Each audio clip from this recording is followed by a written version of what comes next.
Maybe it's the way it's, if you put it more in the center of your dress. Okay. Or I can try this one. This is better.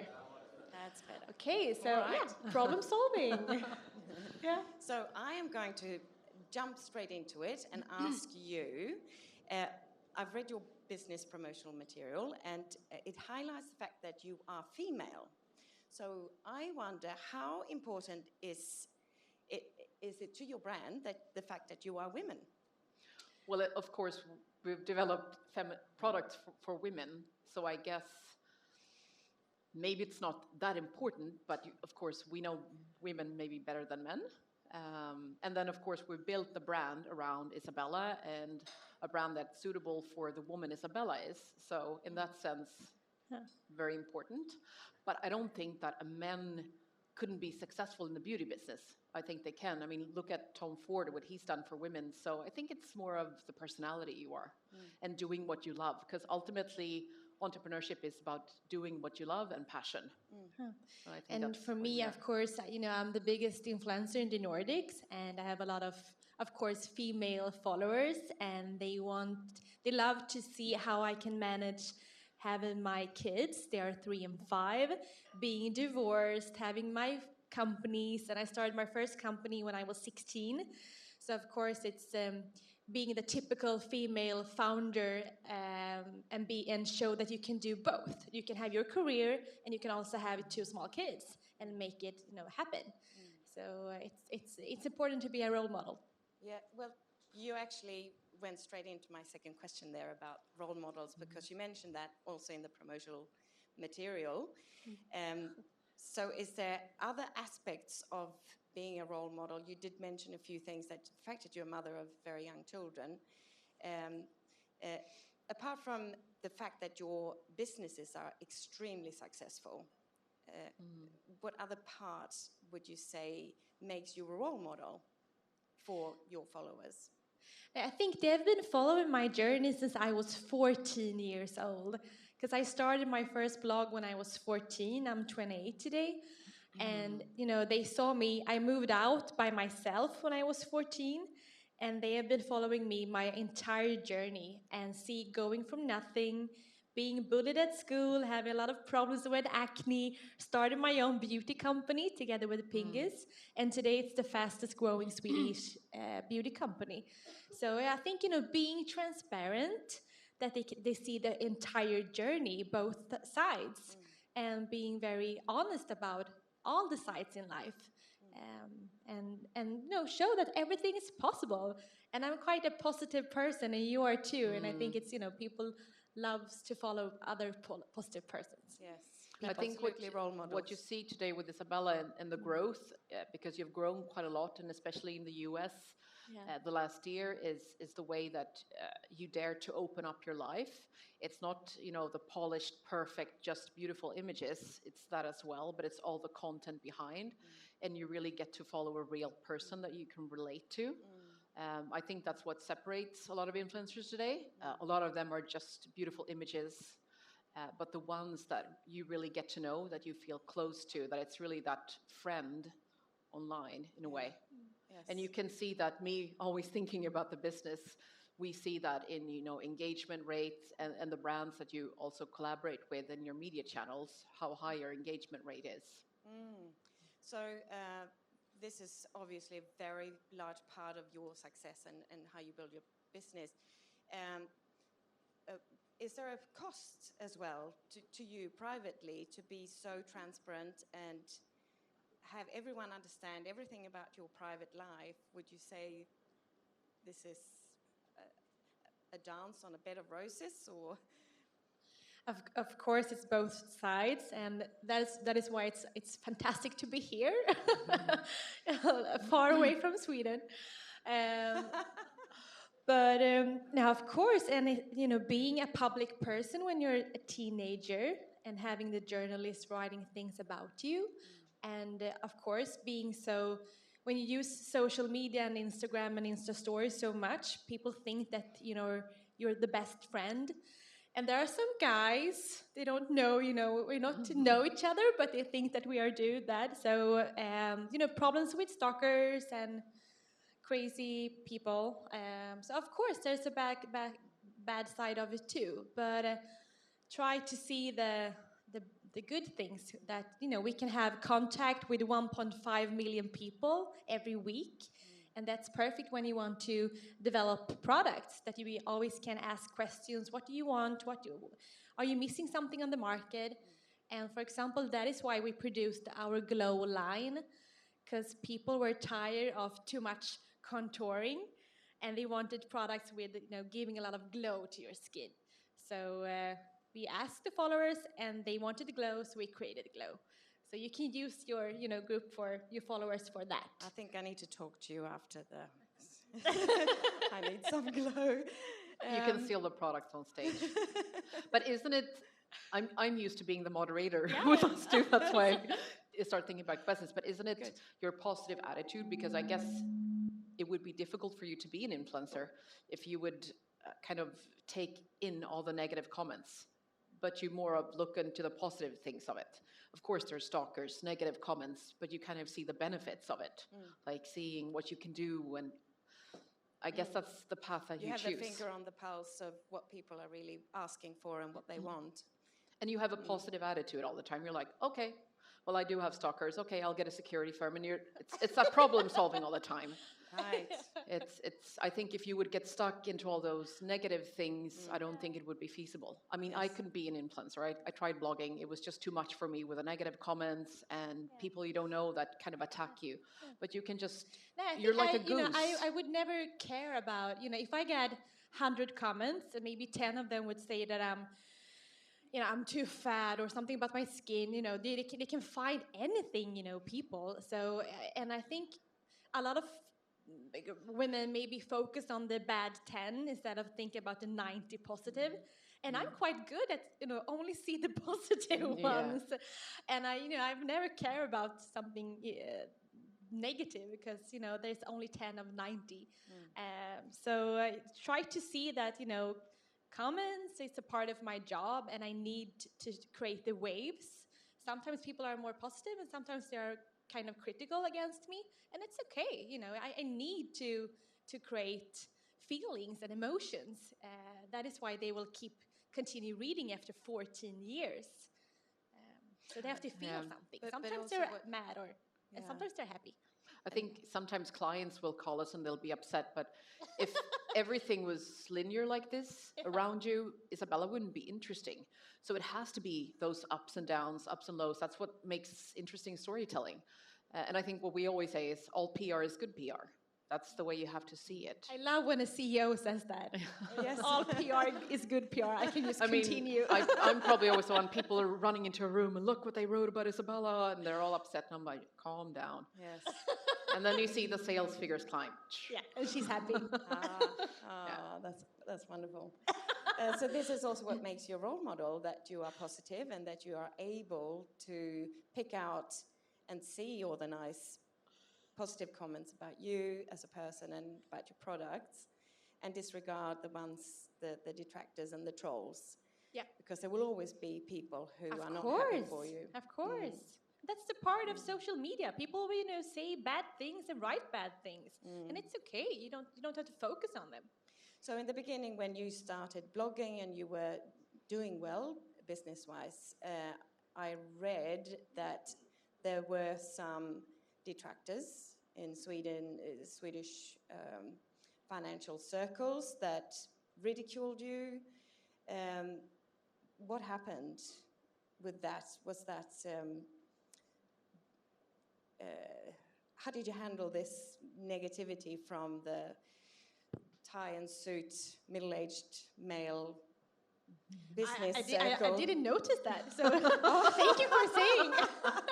You know, being an entrepreneur, you just keep focus on your business and, you know, make your company grow. And during my 11 years as an entrepreneur, I've started 12 companies, and 8, you know, the first 8 didn't succeed.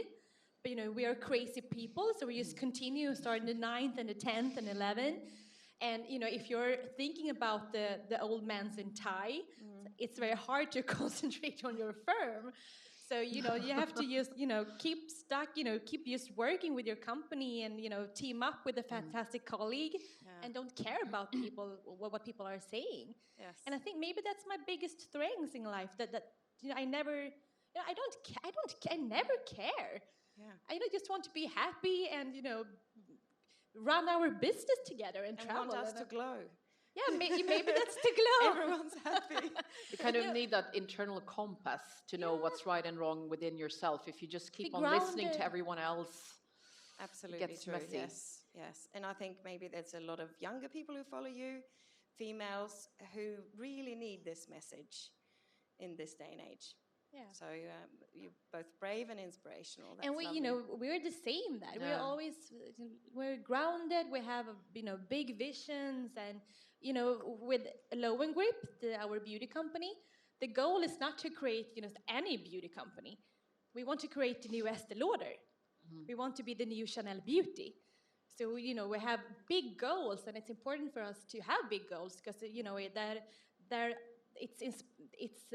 we want to inspire our employees to think big, to act big, but also all the women that are following us too. That it's okay to say out your dreams loud. You have to do that. Yes. And this brings us into your partnership. Would you care to tell us a little bit about how you started? How did you get together? What happened? Should you say the true story or the interview story? The true story. Whatever. But your fiance is here. Can I say it? Okay. So we met each other that we were actually dating the same guy at the same time. Yeah. Whoa, I've never read that. I read up a lot about you, but keep talking. Yeah.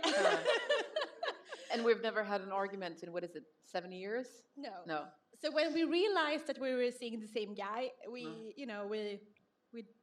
got to know each other. Yeah, we got to know. I don't know, this really? is weird. And then we stopped seeing him and we started a company instead. Yeah. Well, Much more sustainable. You get something out of every relationship. That's how you see it. Have you ever thought of, this just came to my mind, have you ever thought of writing the modern day fairy tale stories for children? Because this is really a completely different take. There's no prince, there's no white horse. It's a business. It's a business. Yeah. These young women have created a business. Well, we kind of sat down. We were both in publishing at the time. Yeah. And so this is the official story. Yeah, but that came out of it. And we just decided to give lectures together. And I think I noticed directly how direct you are. And I love that myself. If I ask a question, I want a yes or no. I don't want to, I'm going to think about it. So I remember sending you an email saying, let's write a book together. You were like, okay. And then so that's how it's been going on. It's very straightforward. And I think that's why we've never had an argument, because we're always, I guess, arguing with each other in some way or, discussing things. Yeah. But there's never an emotional side in it. And nothing is ever private. It's always professional, what's best for the business. So let's say I walked into here and Isabella said, what are you wearing? This is not the right outfit or something. I would just think, okay, this is probably not good for the business. I'll change my outfit. Nothing is ever personal. I think that's maybe what makes us stand out as women. We're never personal. Great strength. We can be so open and honest with each other, which makes it easy because we never spend time on. And I force you to wear heels. Yeah. Yeah. Because it's too much flats all the time. Yeah. But we just love that honesty. There's never something that's in the room. You can feel that something's going on, but you're not saying it. Yeah. Everything is very, I think this, okay, I don't, why? And then you start talking, and then you always find a resolution to everything. And today we're in our company group, we're 70 employees, soon 80. Yeah. And I think it's important for us as leaders to have that straight communication with each other, because it spreads down in the organization. And so, like, direct and open communication is like the key word within our culture and in our organization. So we really have to be role models of demonstrating that, so Right. that people feel comfortable of saying what they think. And it's also the way, like, because we've always had growth, building, and we're doing everything completely different from the big guns. Like, we're building a modern Estée Lauder, but in a different way with digitalization and tech, so we don't have that manual. So that's also what we've told our employees, like, if you have an idea, bring it on. Or if I'm, wearing the wrong thing or whatever it is, it has to come up on the table, because it's not Isabella and I, we're doing this together. So everyone has to be very direct about their opinions and what they see, because we might need to change the direction tomorrow. And that has to be outspoken. So your employees, your company culture is such that they can approach you directly? Yeah. There's no middle person. That's very un-Australian, I must say. Yeah. Maybe the audience agrees with me, I'm not sure, but that's my experience. Which also makes it tough, of course, because it's a lot of responsibility on the employees. They don't have that manual.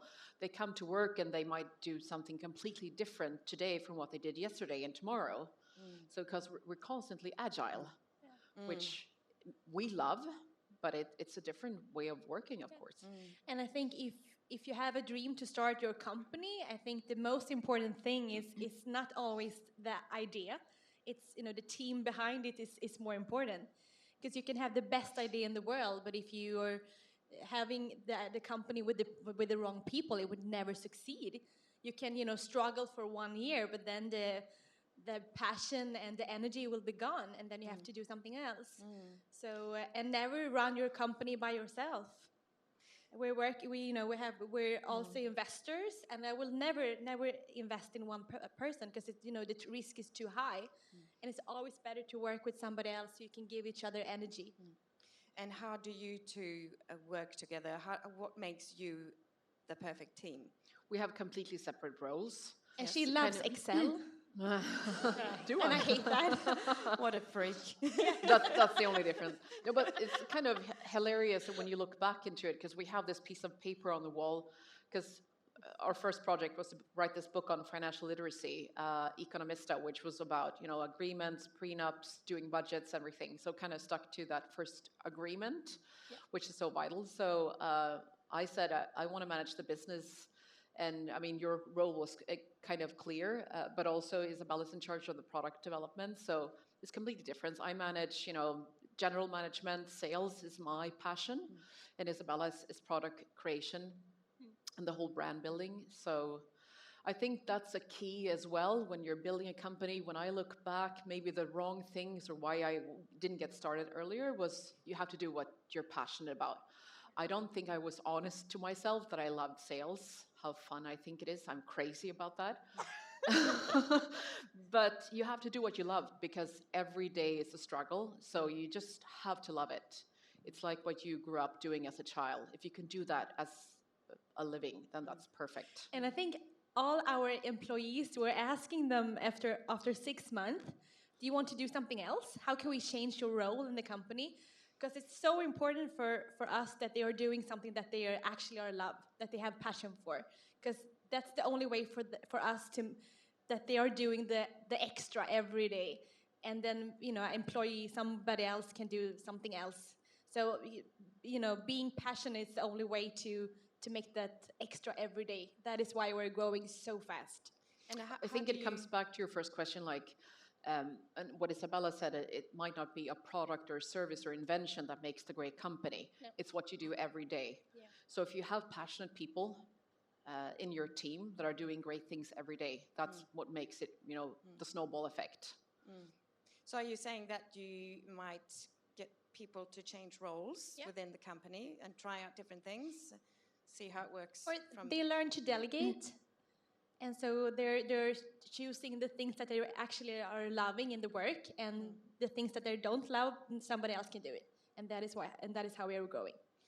And there's also amazing opportunities, of course, to be a young leader within our companies. We've had a lot of, especially young female leaders, grow. Right. So to work in your company, is there a quota for male, female? Are you keen to have a gender balance at all, or is that irrelevant? Well, we try, but it's difficult to recruit men, especially. I don't know. I think maybe they're I think scared we're too of strong. You know, we're eating them alive. But I think for us it's more important with age, because we have a big spread today between 18 and 70. Yeah. And that's Wonderful. we love to have, you know, that kind of age gap, because we can learn so much from each other. What's the strength in that age difference within the business? We have In the your work? energy, we have the experience, we have, you know, different ways to different backgrounds, and they can learn each other, and we have so it's a really great way to work with different ages. What you get with age maybe might be, or in our aspect, Kadetso, our vice president, you know, she's been a leader within the industry for 40 years. So she's been through a lot, and everyone can understand her, and they're very comfortable with her because she's a great leader. And might be more, I'm not saying it is like that for everyone, but it might be more difficult for a younger leader to tackle all the things. You know, she's been through a lot. So a lot of the things that she meets, she's been there before. So she's great for a lot of the young leaders because she kind of teaches them to become leaders. A mentor, in a way. So I think what a lot of companies maybe would consider, because she was actually retired when we recruited her. So we got her back. Headhunted this person. She was my boss once. Oh, yeah. Great. I have had the idea that you run a very Swedish business, and what you're saying now sounds to me, very Swedish, open and transparent. How much would you say that the made in Sweden, because I realize your products are all produced, manufactured, and sourced in Sweden. How important is the made in Sweden brand label to your brand? I think in the business perspective, if you take on more of the brand, it's that you can rely upon the production, that everything works. It's a little bit more tricky if you'd go to Italy or somewhere place else in that aspect, but in terms of the brand, it's everything with the quality. Maybe you want to talk a little bit more about that. And we have seen a big trend with K-beauty, like Korean beauty, and we see that there's the new trend now is Scandinavian beauty, because it's so much more simple.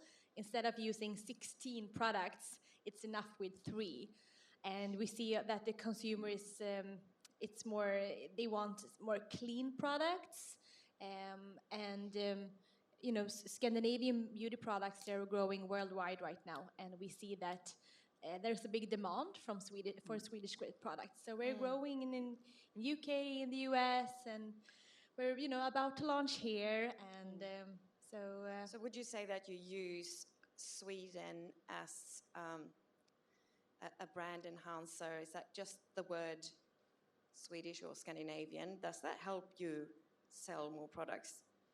I guess it makes the brand clear, but also what's important for us, we talk a lot about CSR today.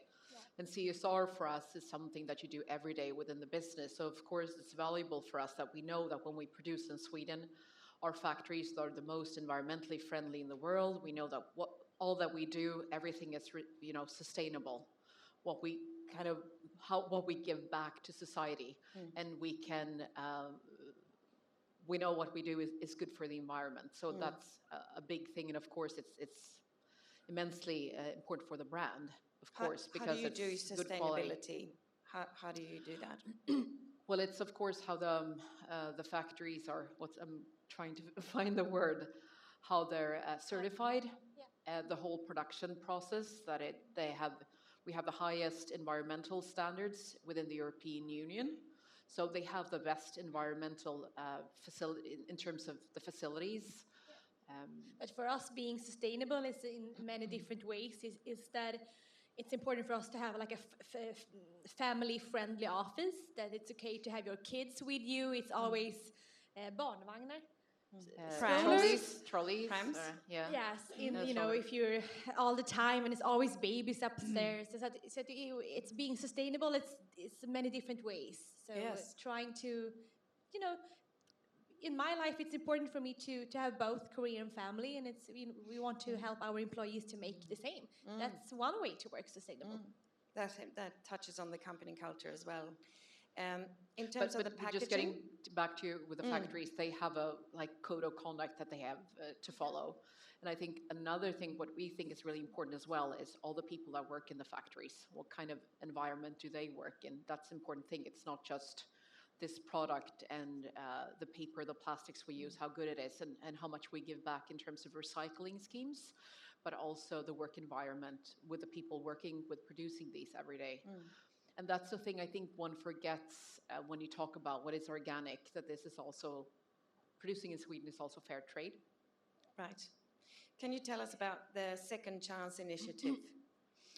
Well, that's, I think it came out initially our first semester because I was in charge of production at the time, which is not my best field. So the plastic came out wrong, and we didn't want to, just throw away 10,000 deodorants. So we just put on a new label on it, and we told the story in social media. So that was kind of the starting point of Second Chance. So if there's something wrong with this one, we just discount it, but it's still a good product. If this is just, this comes out a little bit like this, sorry, I'm going to rip this. But so that's giving every product to a consumer, but at a discounted price. That's excellent. If it's faulty in some way. You have both together reached an incredible level of business success at an early age. Not me. Come on. I would say. Have you had good mentors apart from this woman that you headhunted? Have you had any external good mentors that helped you in your career journey? I mean, I think people talk a lot about mentors. I think that's great, but there's so much inspiration you can get. I think we mentor each other. It can be the colleagues. I talk a lot with my parents, my brother and sister. But then a mentor can be a great podcast or something you look on television, other entrepreneurs. So I feel it's great to meet people all the time. For us especially, it's meeting people abroad. And you talked about colleagues we've been trying to hire. So we hired someone who doesn't speak Swedish a month ago, our PR manager, an American. So it's getting inspiration from a lot of sources. I never had a mentor, and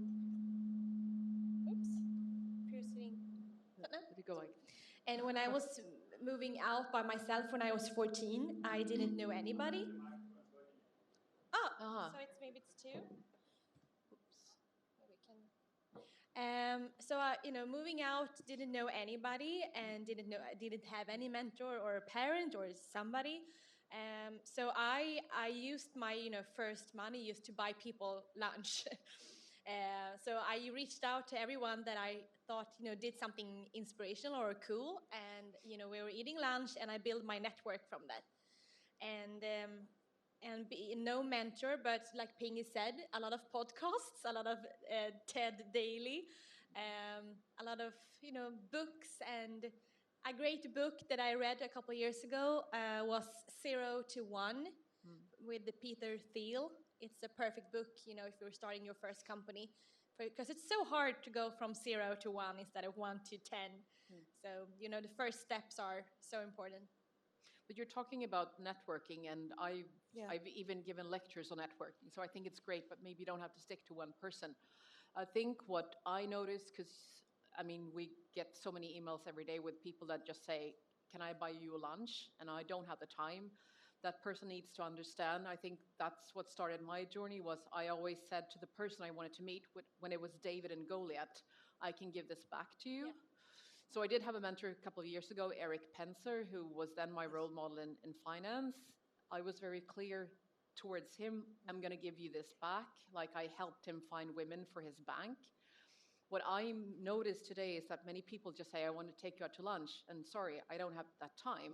So if you're going to build a network, you can probably have lunch with everyone, but then please think about, what can I give back? Because I think you feel the same. And for example, now when we go to Shanghai, we're meeting the founders of Foreo. They've been really successful. I don't know if you know this Swedish brand, but it's a great way of reaching out. So you can always get inspired, but it's good to, meet a lot of new people all the time. But you can always try for, to make them eat lunch with you. Yeah. Because when I was like 15, people will if I you didn't have have anything to give back, but you I always tried. have something to give back. That's the thing. Yeah. Maybe not today, but in the future. But I mean, you meet so many people all the time. We both do when we have these lunches. But it's interesting that people just write an email saying, "I'm going to buy you lunch," and I did that. Everyone has something to give. Yeah. But I think it's a little bit of that selling. You have to sell yourself. Yeah. I've been given a sign to say that we need to ease ourselves into a Q&A time. Yeah. But because I've got a microphone and I'm talking to you, I'm going to indulge and ask you, how to be successful, you have to fail sometimes. And I know that you published a magazine called Ego Boost that did not succeed in terms of profit. And your first online store, Bellme, bankrupted. You can continue because there's a lot of failures. There's 8 companies in there. Yeah. Right. Yeah. So have you come across, or what could you tell us today about any particular mistake or mishap that has helped you in this in particular? I think the common thing about the first 8 companies was that the reason behind why I started. And when I was so young, I just wanted to make money. I just wanted to become a millionaire or billionaire. That was my goal back then. And starting your business from that, it's totally wrong. So you need, the key for success is what Pingis said before. It's passion, because passion is the only thing that will make you. Today I flew here. I was here 7 this morning. I went to a meeting. I'm always on the run with a lot of energy because I get energy back from my work all the time because it's my big passion in life. So I think that's you have to find the right reason or why you're building the business, and it's the same with the beauty company. We're selling one deodorant every 3rd minute, but my big mission in life is not to sell one deodorant every 2nd minute, and make that and doing that in my entire life. I have to have something, a bigger why. And for me, the bigger why is that I want to inspire other women to do the same. I want to do something good to show other women that it's possible. So I think the reason behind and finding your passion, and it takes time to find your passion. And the first companies, it's not so often that you find the first company and that's the right one from the beginning. But it's okay because you need to learn. So and the proof is in the pudding. Of the education, and I think if you're afraid of making mistakes, maybe you shouldn't become an entrepreneur, right? Because it's ultimately the mistakes that are the best. Yeah. Because that's when you really learn. I mean, we have big and small mistakes all the time, but that's when you really change direction strategically, or you really get to notice something that you can create something valuable of. You always use this expression in Swedish, that's something that's, what do you say? Skaver. Something that's like chafing. Itching, yeah. Something is chafing. Something irritating. That's an opportunity. So it's getting back to that being positive or negative to see if we probably have an opportunity here. Adjust your course. And it's the same, you can compare building your business with dating, guys. Yeah. You have to meet the wrong ones to know and to learn. Okay, I don't like that or that or that or that, but I like that. So, it's the part of the journey. You need the failures and to meet the wrong ones from the beginning. It's so important. And get to know yourself. Yeah. Because if you start a business, maybe that's the first business is when you learn that this was not my passion, and you find out your passion. Yeah. And then that can become a good business. I think when we read a lot about other entrepreneurs, maybe we focus on the success story. And I also think in a lot of textbooks, if you go to university, you focus a lot about the business idea. But then everything around it, getting back to what you do every day, and that's when you need the passion to come through the obstacles of running a business. Fantastic. Let's hand it over to the audience now. Let's see.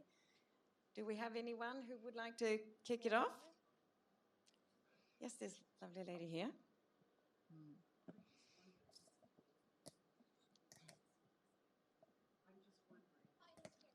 Hear me? Okay, great. I'm just wondering how you developed or how you develop your leadership competencies.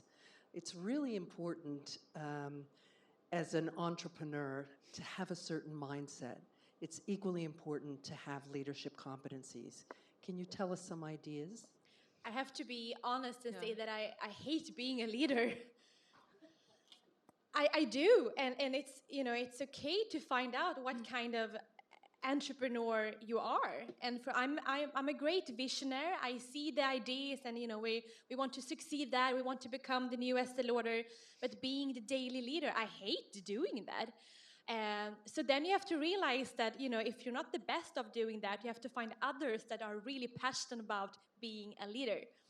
So today we have 4 CEOs in the group of our companies, and they are very passionate about. And it's important for me that they are feeling that the company is their own company, that they can do what they want, and if they take decisions, I would always back them. And I would never go in and say, "Oh, how could you say that?" I would, you know, "Oh, it's their decision." So I think it's always going back to find out who you are and build your company from that. And if you don't love to lead, if you are a visionary, be that kind of person and find another leader. I think a lot of entrepreneurs, most of them are probably better at building the businesses. Yeah. So I think to be a successful entrepreneur, you really have to get to know yourself, to be grounded within yourself and have that inner compass. And we've both worked a lot about that, knowing what we're passionate about, what we're not passionate about, and focus on that. I really relate to that I don't like to manage a lot of people. I'm more of the visionary, setting the corporate culture. And what we've done there is we have experienced leader that can manage staff and that we can communicate through. Then we can be there, we can, you know, give energy, positivity. And then we also have an office coach. So we have like a shrink. I don't know if you've seen that financial TV series where they have a shrink. It's a financial one, but that's great as well. I think a lot of... No, it's not Suits. No. It's Billions. It's Wendy. Yeah, Wendy. So we have a Wendy, which I also think is great because sometimes maybe women need, when they are leaders, they also need to be that friend. I think there's a clash there. I want to manage the business. I don't want to talk about people's personal life or get into maybe what they need. And then it's perfect to have a professional that can manage that. And for us, it's been great because people can then build up their inner strength with her, meet her an hour every month, or she's on the phone and they can do things on emails. So I think that's one thing that corporations should invest more in, is having that shrink to help people, because probably maybe not your boss is the best person to take care of your personal life or whatever you're going through. It's true. Remarkable. Very interesting. Do we have any other questions? Oh, Eva. The microphone will come to you. If you could pass it. Hello. Hi. I work with medical device startups and been doing that for quite a few years. And in that region, I see lots of passion. So I agree that passion is very important. But at the end of the day, you're not going to get through if you don't have the money. And I've seen lots of companies fail because they get in the valley of death. So you said you failed with 8 companies. So how do you manage to get up and get the finances to get going again? And obviously this is making money, but you know, one company after the other. How do you get the finances to get going again? I guess it depends on what you do, and maybe raising capital is a big question. We haven't done it in Lowengrip, but we've done it in other companies. One thing to consider when raising capital is, of course, it's like getting married to someone, but financially. When you hire someone, you can always end it in a way, but having an investor means that you're probably going to work together for a long time. So thinking a lot about what that strategic partnership will mean in the short run and in the long run, and how well you fit together. When we look at investors, that strategic fit is the most important, not a lot of money. I think the strategic fit is the best. One great thing today is, of course, crowdfunding. And you see that with more, I mentioned for Rio before, that they've used crowdfunding as a way of marketing as well. Let's say that we wanted to launch Lowengrip in Vietnam tomorrow, and we don't know anyone there. Getting thousands of shareholders might give us money and also be a way of getting a lot of people that are brand ambassadors. But that's also a great way talking about networking. Today it's a lot easier to find the right investors. And of course, I would probably get help from someone who's done it before, so that you don't. And that's and another answer to your question is that it's okay to start small. Because today we live in an environment that you have to raise a lot of enormous of capital, for every idea that you have, and if in few industries you have to have a lot of money to build the platforms, of course, tech companies. But for my first 8, it was quite small businesses, so I could manage the economy by myself. So it was from my blog money since I was a teenager, and then but today I think we just raised the first. We took in money for the first time with our hair accessories company. Yeah. So now it's time for us to learn how to work with an investor for the first time. That's going to be interesting. But what you can do, what we did with Lowengrip, for example, because of course it was a big investment with the first production, because in the beauty industry you have to produce tens of thousands. We negotiated with our first client so that they would pay a certain amount upfront. So again, you get back to the problem solving. Maybe there's other ways than just raising capital to do it the traditional way. I still think crowdsourcing today, or crowdfunding, is a great way. And also use your bank. People they've been giving away stocks and shares in your company without asking your bank first. And giving away shares should be the last thing that you do, because it's your business. So use your bank and create a great relationship from year one, and keep doing that all the years. Today, when something happened in our business, we can call the bank and they were helping us, because we have been in touch and eating dinners and do a lot of things with them for 10 years soon. Hi there. Thank you very much for sharing all your experience. And I have a question around personal brands, because you built basically a lot of companies and this platform.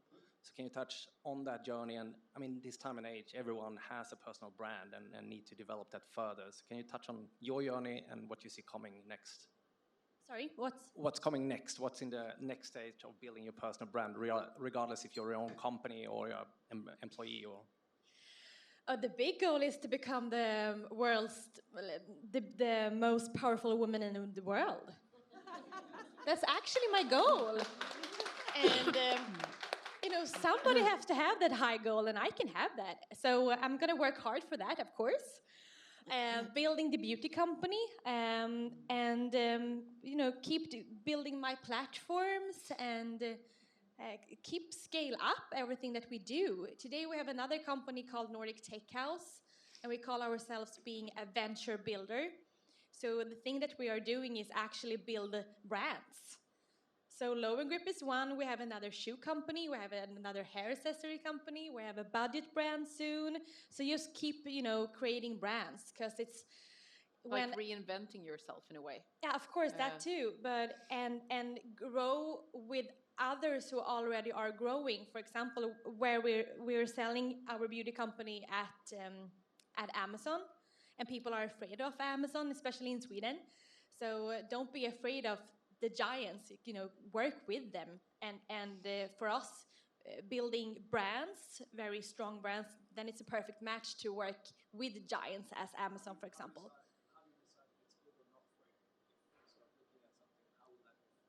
So the question is, how do you know whether it's good or bad for you, Jonas, you're asking? Yeah, you never know. You have to try and be agile. And if something doesn't, succeed, then, have to go back and try it again. When we were starting the beauty company, we were doing it quite traditional. We were standing at fairs, beauty fairs around the world, trying to show ourselves. But, standing in front of L'Oreal or beside, they didn't see us. So then we have to do something else. We have to try another way. We try with Amazon instead. So being able to try a lot of things at the same time is very important as a startup. and then you have to, see, what works and what doesn't, and be, prestigeless. Yeah. And just try it again. So we have a question, if you swivel to the right, Isabella. Yeah. Yes, so you've touched upon this right now. I'm a little bit interested in sales channels. Now when you look at international expansion, so how do you, because I can imagine in China, a person buys beauty products completely differently to maybe here in Australia where they would go to Meijer. So how, you said, yeah, it's a bit trial and error, but do you also see certain trends in certain countries, and how are you sort of seeing your brand and your product? How do you reach your customers, and how can you become available to them? Do you mean what sales channels we are focusing on? I think what's important for us is to focus on, if we work with, let's say, another online platform, is that they're very content savvy, that they're really service minded and helps the customer find the right product. That's also the essence or core of Lowengrip, is to solve a beauty problem. We've never been a trendy brand saying, oh, we're going to launch a new beauty series with grapeseed extract just because that's trendy. When we develop product, essentially, Isabella works through her followers and asks what kind of problems do they have. It could be with the hair, the skin, or anything, and that kind of starts a brief, and then we develop a product from scratch. So it's ultimately about finding ways where we can find the consumers that we can help in the best way, and through content, not through just selling discounts or price or something. So it has to be in that way. And I think a trend that we're seeing right now is beauty platforms that work more like curated. So they're helping the consumer of picking products that are very good for just that kind of person. And with AI, it's becoming easier and easier, but we're not there yet. So that is why we can work with Amazon, for example, but we want to work with retailers that are better off working more curated, because then we believe that you can get a better online experience. You could call it maybe contextual commerce or something like that. Do you have a goal to have your own branded stores? Of course, but more as a marketing place. Yeah. I think a lot of our consumers like to shop a lot of different brands, or maybe with makeup. So we are very consumer oriented, and it's like the core of the business also, because Isabella has the connection to the end consumer, that we're always talking to her, not through just a buyer or some other channel. It's very direct to consumer. I believe, right? And also this lady here. Shall we go via... Can I? Would that be okay? Oh, sorry. Camilla.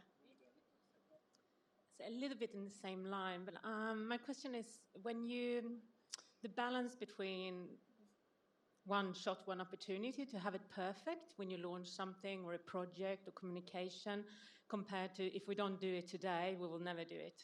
Yeah, it's easy question. The answer is easy. Always try. Never wait for the perfect moment. People are, there's so many companies or startups, they're building and building and building, but they forget to invite and make people test and try, and because you can never launch something perfect. There's never a moment for that. So it's always better to just launch and try, get feedback back, and do it again. And it's difficult to build, a perfect case sitting at your desk. It's like a live event. And if it fails a little bit, better next time. And that's how you evolve. Even with big buyers, when you come here even when it goes to when you pitch to a big buyer or to investment or something like that, you say because sometimes it feels like it's one shot, one opportunity to be prepared for that pitch, and maybe you should run through things again, or you should ask another 5 people, or blog about it and hear what the audience are thinking. Yeah, there's never one opportunity. It's human beings on the other side. You can just call them for 3 years, and somebody will answer. There's a lot of meetings that you've been on them for like 2 years, and we were there for the first year. We were too small. We didn't have the finished products, but 2 years later we can be there again. And during that time, you can keep a relationship. You can send their gifts and holiday and things, and so it's always better to have to be there too much than too less. And you learn something, like with SAS, Scandinavian Airlines. I've been approaching them for 2 years.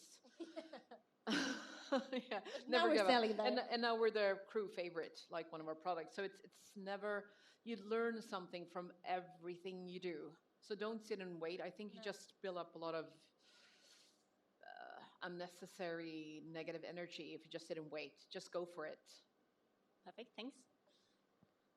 So Australia is really far away from Sweden and opposite climate and time zones.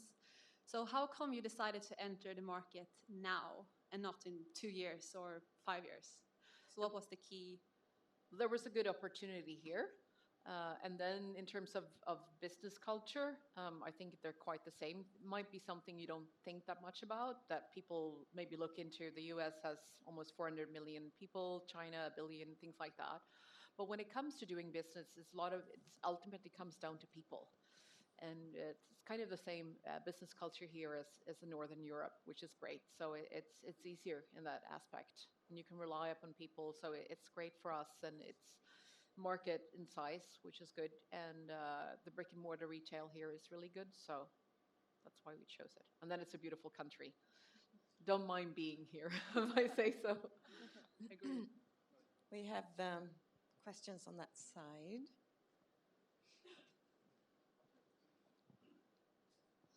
Thank you. I'm probably the token male here who runs a beauty business, a natural skincare company. And I started with my wife 10 years ago here in Australia. I am Swedish, but we started here in Australia. And I've always been interested because you were such a personality online, and you were already personality online before you started a beauty business. Did you still find it quite challenging, even though you had the personality prior to that? Because I just heard you saying that you struggled with SAS, so they probably didn't care about your personality then. So is that a big challenge? Was that? Of course, even if you're a public person, you can get someone buy your products for the first time because you have a name. But how do you get to make them buy it every second month for 5, 6 years? Then it's not about having a famous name. It's about doing very good products. So just have a name, it can help you from the beginning, but in the end, it's always about the products. And that is why... I think you even have to have higher quality than a random product. Yes. Because people have so much opinions about you. And it was so important when we launched the products in Sweden, where we were selling them. So we went to the toughest retailers in Sweden, and it's the pharmacies. Because their standards are so high with a lot of regulations. So we thought that if we can manage to succeed at the pharmacies, then they don't believe that another celebrity brand, she knows what she's actually doing. And now when I come to countries where they don't know who I am, then we really see if the products are standing by themselves or not, and they do that. I think when it's so open and everyone can openly criticize if the products wouldn't deliver upon their promise. So the core is that our products always deliver on what they're promising to do to solve a beauty problem. So if the quality would be bad, people would be, saying that to everyone online, and we wouldn't have a company today. I think what people need to understand is Isabella is the personality behind the brand, but it's not like a fan-based product. Let's say you go to a rock concert and you buy a cheap polyester t-shirt just because you want Britney Spears on it or whatever. That's a different thing, and sometimes people mix those things up. Yeah. This is, a company that's going to continue to be here for years and years, which I think is different. But I think it's very important for brands that want to succeed on social media to have a person in the front, because they want to learn about who is, the founders and who is behind it, and they need to have a face. Yeah. Good luck. We see you on the shelves. Yeah, you too. Okay. Oh, I have too much energy, so I have to stand soon. Yeah. You can jump around. Yeah. My name is Crystal, and I'm a university student who's studying law at UC. So I'm always been really interested in entrepreneurship. You guys just like the role model for me. This year, I kind of partner with some of my friends. We're doing tea business here. But currently we are facing a lot of problems. The first issue I would like to ask is how to build up your personal brand in the very first stage, and also how do you do marketing in a new market? So did you say tea? Yeah. Well, what you can think about is if you don't have that person, you can also build up an avatar, for example. Let's say you're a group of people, and I mean it's challenging to be who you are with being that celebrity. We've created Gabrielle Lowengrip, for example, who is an avatar of Isabella in New York. It's a clone, digital Digital clone. Yeah. So that's the thing you can do if you see that the perfect brand ambassador for a tea brand, she would be like this, and none of you are that person or want to be it, Just because build of course her. it's a tough job. Just build a robot. Yeah, but because today we have, but it sounds weird, but it's true, because today we have our digital clone. Her name is Gabrielle Lowengrip, and she lives in New York. And we use my data from my blog since 14 years back. And she even has a boyfriend. Yeah, she's a boyfriend, and I'm not, so so we use that data to see what people are actually, what they love, what they, what kind of food they prefer, what kind of shopping they like, and we use that data to create her. And it's much easier to succeed with her because, the data is data. For me, it's more I have to figure it out every day and hope for the best. So, but of course, you need the data somewhere. But I think, in the future, and when I say future, I mean 6 months, you will see a lot of other influencer clones and avatars are out there. So you can actually build, the perfect tea-inspiring clone, that can show... can talk about tea, can show nice photos, and can be very inspiring about it. And she can be into tea 24/7, which a human can't. So I mean, no, because a human has to eat, and a clone can only drink tea. Yeah, it's perfect. It I want to follow her. Yeah, I'm gonna follow her too. Yeah, so, I love tea. Yeah, it's actually a great idea. Yeah. They might steal your idea now. They're very entrepreneurial. Cool. Did we have any so more? quiet in here after the answer? I just had a question. So when you're starting out in a new industry, like the beauty industry, it's a physical product, and you don't have experience in manufacturing and that kind of thing, and when you're still bootstrapping, not hiring someone with experience, how do you kind of find reliable information on something that you have no experience in? Well, I've been working in the industry for many years. Oh, okay. Yeah. Got it. Cool. When we started. But otherwise, if you don't, I mean, it's not like... Just try. I started my first clothing brand when I was 18. I started my first my magazine, Ego Boost, when I was 20. I have never started a magazine before. But, you used to... have you tried to Google? Yeah. It's just how to start your own magazine, how to start your own clothing brand. There's a lot of articles. It's not so often that you are starting something for the first time in the entire world. In particularly in manufacturing partners and things. Like there's so many options out there. It's like, how do you really? But I think with our shoe brand, we hadn't been in fashion production before. That was really a networking thing. So one of my friends was the founders of Odd Molly. So he connected us with a great network of factories in Spain and Portugal. So that was the first step. And then through that, so we've also been able to help a lot of other friends or acquaintances that way.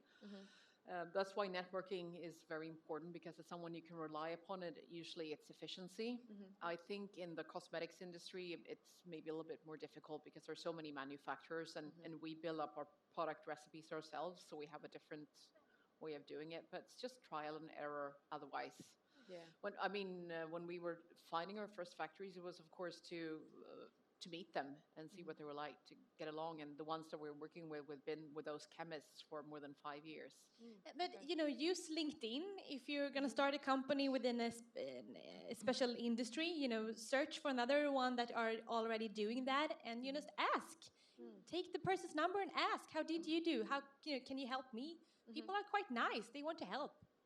And what I would do as well, when I was mentioning with the networking, say, I really want advice from you. What can I give back? that might be an opener for someone to help you. If you're just asking for help without giving anything back, people might not reply. Yeah. I do believe we have time for maybe one or two. One question, one more. Monica. Thank you. Hey. So I have a short question. Thank you for coming and welcome to Australia. Thank you. So I'm not a beauty blogger or beauty fashionist.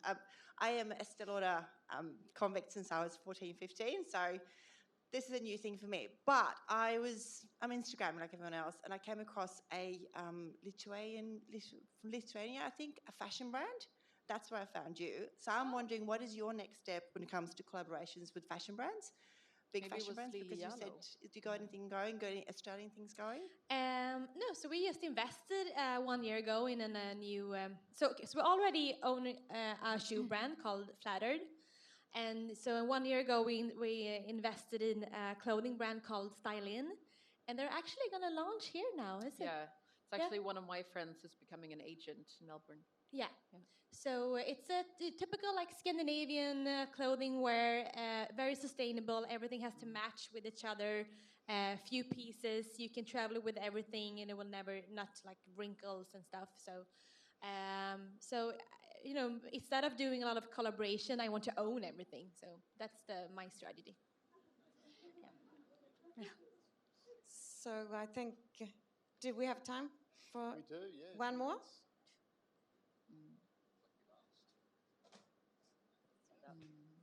Hello, I'm Annie Short. Hi. I work in the skincare industry as well, and I just wanted to ask, with product development, how close are you working to it? Is it the formulator coming up with the products, or is it you with your ideas of what you want and innovations in that way? Yeah. So how it works, we're starting with asking our consumers what they want to have. For example, is it a dry shampoo? Is it another facial product? Is it a sheet mask? And then when we have like a brief from maybe 2,000 followers, then we send it to our manufacturers and chemists in Sweden. And then we get the products back. And then we're just starting a process that takes 12 to 18 months, going back and forth, using a lot of the best consumers so they can try it and give feedback. So we're doing the recipes from scratch. Fantastic. And it's so fun. And we've been working with the same chemists for 5 years now, and they're like my best friends. And I can send them everything, and they will like try to make it for me. And we have so fun at work. So I think make your own recipes is a key to success, but it takes time and money, of course, but it's worth it. Great. It's very and congratulations easy. on getting into Maya as well. Well done. Thank you. It's very easy in our industry to just buy a standard recipe, but what you are guaranteed with the Lowengrip product is that it's a bespoke recipe developed to solve a specific beauty problem. Yeah. We say to every beauty problem there is a Lowengrip solution. Yeah. I kind of love that. And making the glow line has been so fun. So this is our whipped cream. And it's like cream on your face, and it's still melting. It looks photoshopped, and we have a serum that makes like the perfect glow, and it's so much happiness to work with the products. So I really recommend it. Yeah. Right. I think that's end of the question time, and I thank you very much for your time here, and I hope that you have a little bit of time to explore Sydney before you have to go to Melbourne and do the same thing there, and then carry on your world tour, conquering the world. Thank you. And thank you. Just the last words, being an entrepreneur is the funniest thing ever in life. You can be your own boss, you can manage your own time, you work 24/7, but that's okay because you love it. Sometimes you get divorced, but it's fine because you love your work more, So. But I'm a very happy person, and I think it's because I'm working with the perfect team and also with something that I really love, and I would really recommend it. So there we have it. Thank you very much, Isabella. Thank you. And Pingis Hadenius.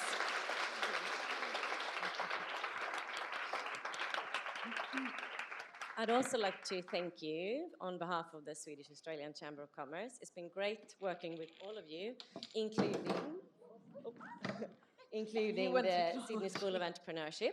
So I thought about what can we give you? You travel so much, but anyway, we give you something which is a little bit of Australia, a little connection of Sweden there actually, and you can consume it or bring it. Wrap it well in your check-in luggage. Thank you very much, and good luck with your launch with Myers and in Australia, and I'm sure we can all be your ambassadors on the market.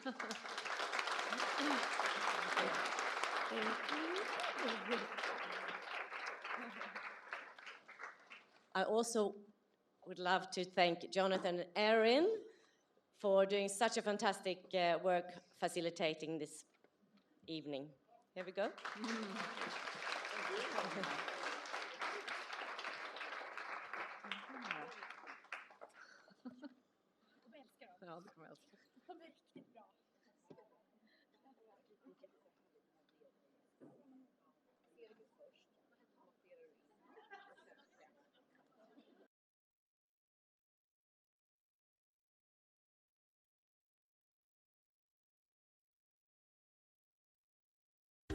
Together.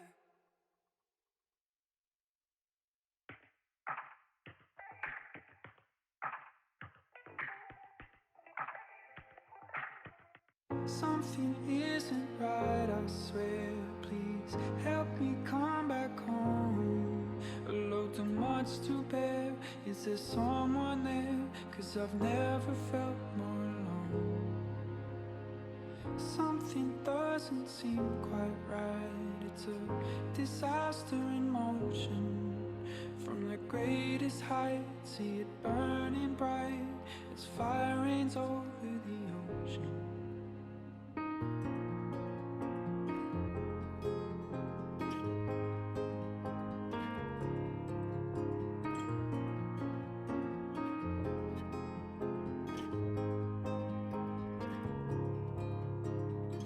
Racing hearts and stoic faces, even with the nation's graces.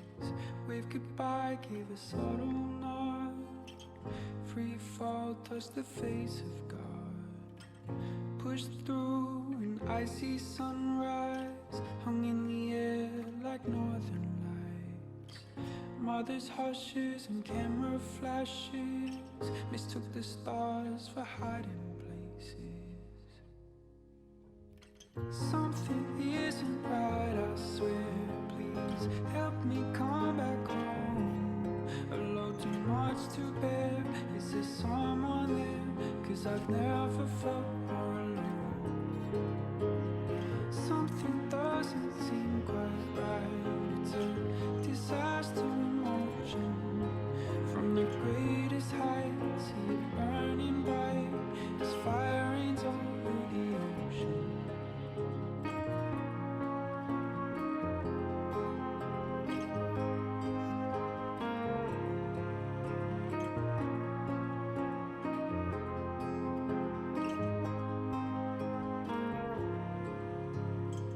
Heard the call of the deep Atlantic, falling embers like pyrotechnics. Precious metal on a coral bed, fell short of the stars, they said. Jets fly, missing man formation, firm handshakes, commiserations. Sweaty palms and 7 tight chests, tossed around and laid to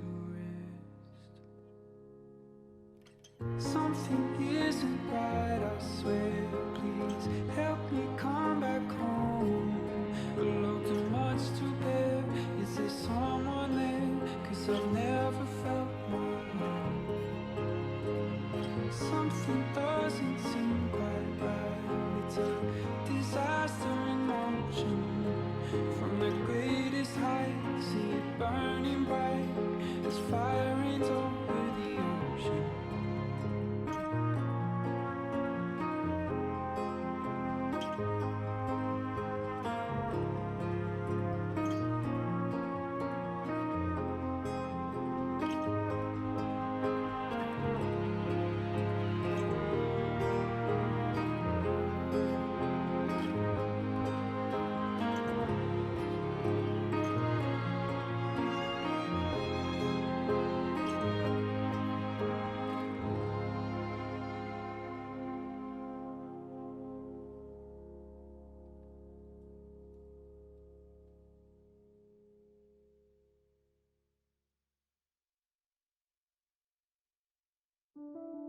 My friend, you've been looking so tired. Say you're fine, but I know that you're lying. Why don't you walk a little bit with me? My friend, you've been looking so angry. Don't know what the fuck has been happening. Why don't you talk a little shit with me? Oh, we're just human beings, not good at being good at things, unsure of what the future brings us. But at least there's you and me. We're mindless dreamers, motley team to face the shit we dream of. We can build it brick by brick, taking life an inch by inch. I can help you fix your shit. I know we'll still be friends. Life ain't always roses, but even when the road gets rough, you'll never have to face too much alone. My friend, you've been looking so weary. You say you're fine, but I know you're not clearly. Why don't you breathe a little bit with me? I don't know what's going on, but I know when something's wrong. Ooh, why don't you put a little faith in me? Oh, we're just human beings, not good at being good at things, unsure of what the future brings us. But at least there's you and me. We're mindless dreamers, motley team to face the shit we dream of. We can build it brick by brick, taking life an inch by inch. I can help you fix your shit. I know we'll still be friends. Life ain't always roses, but even when the road gets rough, you'll never have to face too much alone. And I know you got friends, are they treating you well? You don't need to pretend. You can lean on someone else. And I know you got strength, you can handle yourself. Ain't it easier when you can lean on someone else? My friend, you've been looking so tired. Say you're fine, but I know that you're lying. Why don't you walk a little bit with me? My friend, you've been looking so angry. Don't know what the fuck has been happening. Why don't you talk a little shit with me?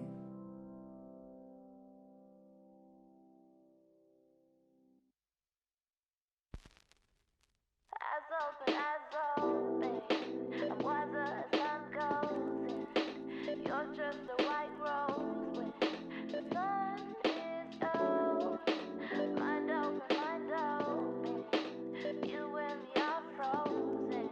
'Cause where was my white rose when the light went down? Is this really how it's meant to be? Bittersweet, we only disagree. And I can't remember the last time I